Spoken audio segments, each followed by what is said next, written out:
இளைஞர்களுக்கு மாணவர்களுக்கு நான் பல இடங்கள் சொல்றேன்.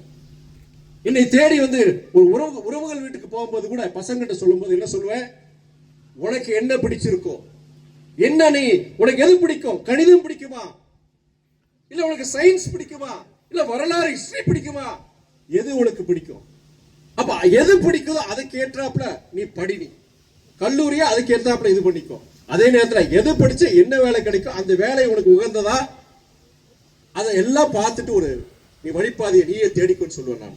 நான் என்னுடைய வாழ்க்கை எப்படியாச்சு, பிடிக்காத ஒண்ணு செய்ய வேண்டிய ஒரு நிர்பந்தம்.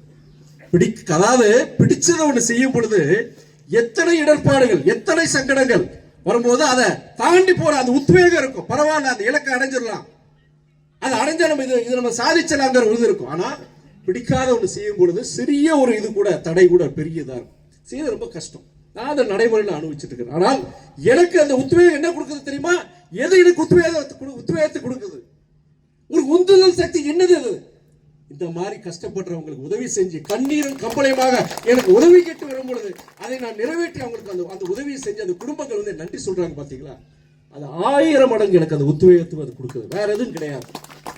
ஒரு கிராமத்துக்கு ஒரு பிரச்சனையா, ஒரு குறிப்பிட்ட ஒரு சமுதாயத்துக்கு ஒரு பிரச்சனையா, அந்த பிரச்சனைக்கு ஒரு தீர்வு காணும் பொழுது அந்த மக்கள் வந்து எங்கிட்ட வந்து நன்றின்னு சொல்றாங்க. பாத்தீங்களா, அது எனக்கு அந்த உத்வேகத்தை கொடுக்குது. எனக்கு பிடிக்காத இந்த அரசியல்ல நான் இன்னைக்கு சிறப்பா செயல்படுறேன்னா அதுக்கு காரணம் இந்த உத்வேகம் தான், வேற ஒன்றும் கிடையாது. மக்கள் சேவை ஒண்ணுதான்.